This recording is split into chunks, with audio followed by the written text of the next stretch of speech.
மாவட்டம் பரமத்தி வேலூரிலிருந்து உங்கள் கொடிக்கம்பம் ஜோதிடர் எஸ்பி சோமசுந்தரம் பேசுகிறேன்.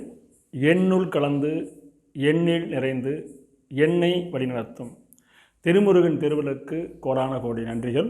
ஆயிரக்கணக்கான ஜோதிட சுருதிகளையும் அதன் சூட்சமங்களையும் எனக்கு கற்றுக் கொடுத்த எனது குருநாதர் சிங்கராந்தபுரம் எஸ் அருணாசியான் பொற்பாதங்களை பணிந்து வணங்கி மகிழ்கிறேன்.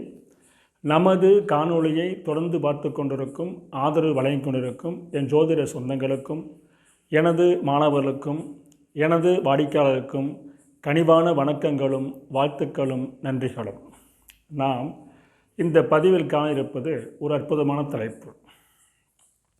வில்லங்கமான தொழிலை விரும்பி செய்வோர் யார் என்ற தலைப்பில் ஒரு சிறிய கருத்தை தெளிவாக பேசுவோம்.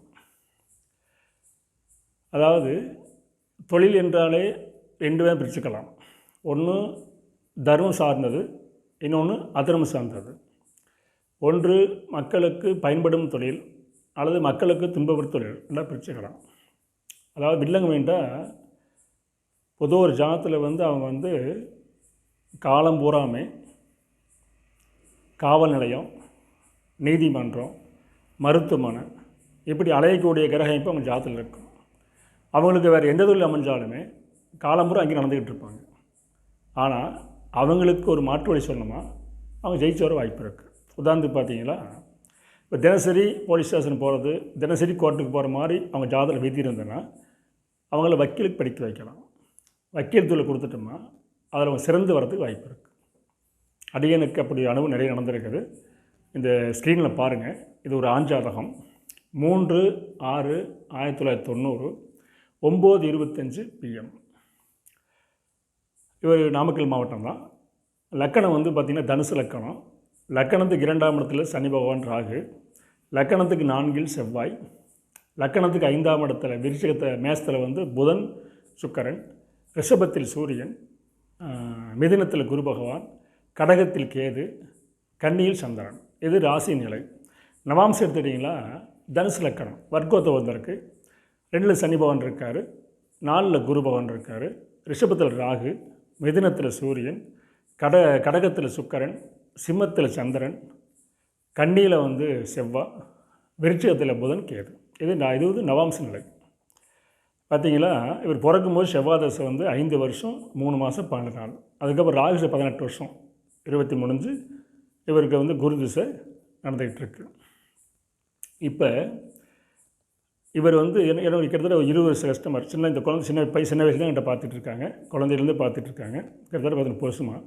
அவர் படிப்பு சொல்லும்போது, தொழில் சொல்லும்போது அடியன்னு சொன்ன ஒரு பாட்டை பாடி ஜாருக்கு விரோத தொழில் செய்வான்னு பாட்டு வருதுங்க. அதனால் கண்டிப்பாக பிஎல் படிக்க வைங்க, பெரிய வக்கீலாக வரதுக்கு வாய்ப்பு இருக்குது, நீதிபதியாக வரதுக்கு வாய்ப்புன்னு சொன்னோம். அதே மாதிரி அந்த பையன் அவனும் ஆசைப்பட்டான், படித்து இன்றைக்கி வக்கீலாக இருக்கார், நீதிபதிக்கு நெருங்கிட்டு இருக்கார். பாருங்கள், அதுக்கு ஒரு பாடல், இப்போ அருமையான பாடல், துய்ய கேரத்தில் ஒரு பாடல் இருக்குது. 10 கொடியோன் 10 கொடியோன் 6, 8, 12 முற்றிட விரோத கண்மம் எனவும் மொழியலாமே. அதாவது 10 கொடியோன் 6, 8, 12 முற்றிட விரோத கண்மம் எனவும் மொழியலாமே.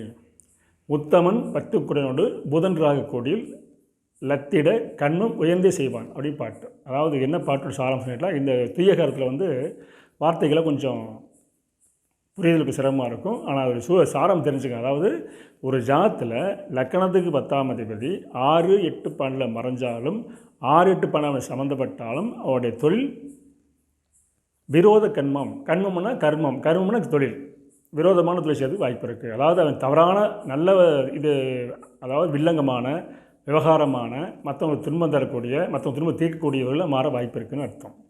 ஜாருக்கு பார்த்தீங்களா, இந்த பாடல் பாடி உங்கள் பையனுக்கு 10ஆம் அதிபதிக்கு 6 தொடர்பு இருக்குங்க, 10ஆம் அதிபதிக்கு 6 தொடர்பு இருக்குது, 10 அஷ்டமாதி இருக்கார். அதாவது ஜாதனுக்கு பார்த்தீங்களா வக்கீல் படிப்பு சிறப்பாகனு சொல்லி இன்றைக்கி சிறந்த வக்கீலாக இருக்கார். சரி, இது மெயின் பாயிண்ட் பாரு. பாடல் எப்படி இவர் தொழில் தான் தீர்மானிக்கணும், வில்லங்கமான தொழில் செய்யணும் அப்படிங்கிறதுக்காக இந்த பாடலை சொன்னோம். பாடல் எப்படி படித்தார், இன்றைக்கி சிறப்பாக இருக்கார். இதில் முக்கியமாக பார்த்தீங்களா, இவருக்கு நல்ல மனைவி, நல்ல குழந்தைங்க, செல்வாக கூட வாழ்ந்துகிட்டு இருக்கார். அது பார்த்தீங்கன்னா இப்போ தொழிலுக்கு இந்த மெயினாக வில்லங்கமான தொழில்ங்கிறது பிஎல் படித்து நீங்கள் சிறப்பாக இருக்குது. அந்த பிஎல்லையும் சிவில் தொடரல, கிரிமினல் தொட்டிருக்கா தான் முக்கியம். கிரிமினல் சம்மந்தப்பட்டது தான் இவருக்கு அதிகம் வருது. அதில் சைன் பண்ணிக்கிட்டு இருக்கார். நிறையா வருமானம் இருக்குது, புகழும் இருக்குது, தொழிலில் திறமையாகவும் இருக்கார். அதான் முக்கியம். ஒருத்தருக்கு விதிப்படி தொழில் அமைஞ்சிட்டா அவருடைய வாழ்க்கை தரம் உயர்வாக இருக்கும். சரி, அடியது பாட சொல்லியாச்சு. கட்ட அமைஞ்சிருப்பாருங்க. அதே மாதிரி அதாவது 10ஆம் இடத்தில் அஷ்டமாதிபதி அமர்ந்து 10ஆம் அதிபதிக்கு ஆரோன் தொடர்பு இருந்தால் அவங்க வழக்கை தீர்ப்பவன், வழக்காடுபவன், எதிரிக்கு வெற்றி வாங்கி தருபவன், அதாவது தன்னுடைய வாடிக்கையாளனுக்கு வெற்றி வாங்கி தருபவன் அர்த்தம். அது முக்கியம். யாருக்கெல்லாம் 10ஆம் அதிபதிக்கு ஆரோன் தொடர்பு இருக்கோ அவங்க வக்கீல் தொழில் ஈடுபட்டாங்களா தன்னை நாடுவர் வாடிக்கையாளருக்கு வெற்றிகளை குவிப்பாங்க. இது ஒரு அற்புதமான விதி. நான் பல வெற்றி பெற்ற புகழ்பெற்ற வழக்கறிஞர் ஜாதகம் எடுக்கப்பட்ட அந்த விதி மீண்டும் நினைவுபடுத்தின பாருங்கள். 10ஆம் அதிபதிக்கு ஆரோன் தொடர்பு இருந்தால் அவள் சேர்ந்திருந்தாலும் சரி, பார்த்து கொண்டாலும் சரி, அல்லது பரிவத்தை பெற்றாலும் சரி, அவங்க வக்கீல் ஈடுபட்டாங்கன்னு சொன்னால் அந்த ஜாதகர் கண்டிப்பாக தன்னை நாடி ஒரு வாடிக்கையாளருக்கு வெற்றியை ஈட்டி தருவாங்க. ஒன்றும் அந்த பாயிண்ட் வச்சு ஒரு சொன்னோம். இன்றைக்கி சக்கை போட்டு போட்டுட்ருக்கார் ஆச்சுங்களா. அடுத்தபடியாக பார்த்தீங்கன்னா இவருக்கு ஒரு வாழ்க்கையில் ஒரு சுவாரஸ்யமான சம்பவம் நடந்துச்சுன்னுட்டு அது சொன்னோம். முக்கியமாக இவர் திடீர் மாப்பிள்ளைங்க அப்படின்னு சொன்னோம். திடீர் மாப்பிள்ளைன்னா எப்படின்னா இவருடைய நண்பருக்கு திருமணம் பொருத்தம் பொண்ணு பார்க்கறதுக்காக போகிறாங்க. இவர் கூட போகிறாரு. அந்த பொண்ணு இவர் மனைவி அமைஞ்சிட்டாங்க. அது என்ன காரணம் கேட்டிங்களா, அதுக்கு ஜோதிட இருக்குது சொன்னோம். அதாவது திடீர் மாப்பிள்ளை என்ன கேட்டால் லக்னாதிபதி 7 அமர்ந்து 7ஆம் அதிபதிக்கு சுக்கரன் தொடர்பு வந்து விட்டால் ஜாதகம் திடீர் மேரேஜ் ஆகும். அதாவது எதிர்பார்க்காம பொருத்தம் பார்க்க வேண்டியதில்லை, எந்த ஆராய்ச்சியும் டக்குன்னு கல்யாணம் செட்டார். நண்பனுக்காக போய் நண்பனால் திருமணம் செய்ய முடியாத சூழ்நிலை ஏற்பட்டு இவருக்கு அந்த பொண்ணை தரேன்னு சொல்லிட்டாங்க. இவன் குடும்பம் ஒத்துக்கிச்சு, அவங்களும் ஒத்துக்கிச்சு, திடீர் மேரேஜ் ஆகிடுச்சு. ஆகி அது பாருங்கள், படித்த பொண்ணு, லட்சணமான பொண்ணு, நல்ல உடல்வாக நல்ல அருமையானவருக்கு, செல்வாக்குள்ள பொண்ணு. அந்த திருமண விஷயத்துக்கு டக்குன்னு ஒரு நல்ல பணம் கொடுத்துச்சு. அது காரணம் லக்னாதிபதி 7 அமர்ந்து 7ஆம் அதிபதிக்கு சுக்கிரன் தொடர்பு இருந்தால் அந்த ஜாதருக்கு இளமை திருமணமும் திடீர் திருமணமும் நல்ல வாழ்க்கை அமைக்கும். இந்த வாழ்க்கை ஒரு வாழ்க்கை அப்படியே அமைஞ்சிருக்கும். அதுங்களா. அடுத்தபடியாக உங்களுக்கு ஒரு பாயிண்ட் சொன்னோம். நீங்கள் வழக்கறிஞர் படிக்கிறது பட்சத்தில் கிராமத்தில் இருக்கிறீங்க, நகரத்துக்கு போனீங்கன்னா ஜெயிப்பின்னு சொன்னோம். ஏன்னா அது என்ன எதை வச்சுன்னா ஒரு ஜாதகர் இடம் மாறினால் ஜெயிப்பாங்க அப்படின்னு கணக்கு இருக்குது. இவர் பாருங்கள், லக்னத்துக்கு 9ஆம் அதிபதி சூரியன், அவர் ஆள் இருக்கார். யாருக்கெல்லாம் 9ஆம் அதிபதி மறைஞ்சிட்டாரோ அவங்க உள்ளூரில் வசிக்கலாம், ஆனால் வளர்ச்சி அடைய முடியாது. இடம் மாறினா ஜெயிக்கலாம். இவருக்கு அது மாதிரி சொன்னோம். இடம் மாறி நகரத்துக்கு வந்துட்டாங்க. இன்றைக்கி நகரத்தில் இடம் வாங்கி வீடு சிறப்பாக இருக்காங்க. அதுக்கும் அருமையான விதி 9ஆம் அதிபதி மறைந்தால் உள்ளூர் விட்டு வெளியே ஜெயிச்சிடலாம். அந்த கருத்து இருக்குது பாருங்கள். அதே மாதிரி யாருக்கெல்லாம் லக்ன வர்க்கோத்தம் ஆகுதோ, லக்ன வர்க்கோத்தமான ஜாதகத்தை பார்த்தீங்கன்னா லக்ன புள்ளி வர்க்கோத்தமாச்சுன்னா ராசியும் ராமசும் ஒரே லக்னமாக வந்துட்டால் அவங்களுக்கு அம்சத்தில் உள்ள கிரகம் எப்படி வலுவாக இருக்குதோ அந்த வலுவுக்கேற்ப அவங்க யோகத்தை அணிவிப்பாங்க. இவர் பாருங்களேன், தனுசு லக்கணம் வர்க்கோத்தமாக இருக்குது. அதே தனுசு லக்கணத்துக்கு 2ல் பார்த்து சனி பகவான் ஆட்சி பெற்றிருக்கார், 4ல் குரு பகவான் ஆட்சி பெற்றிருக்கார். இந்த 2ஆம் சனி பகவான் 4ஆம் பார்த்துட்டு இருக்கார். அதே மாதிரி பாக்கியத்தில், அதாவது 7ஆம் இடத்துல மிதுனத்தில் பாக்கியத்தை உட்காந்துருக்கார். அதனால தான் இவருக்கு மனைவி அமைஞ்சவர் பாக்கியம் பெருகிச்சு. தாய்வழி சொத்து கிடச்சது. பலப்பட்ட வில்லங்கமாக இருந்த தாய்வழி சொத்து இவங்க அம்மாவோட பிறந்து 3 பொண்ணுங்க பாகம் பிரித்து நிறைய ஒரு கனமான சொத்து கிடச்சி சிறப்பாக இருக்காங்க. அது மாதிரி நவாம்சமும் பற்றியும் கொஞ்சம் இணைச்சிக்கிட்டோமா மிகப்பெரிய பலன் சொல்ல முடியும்.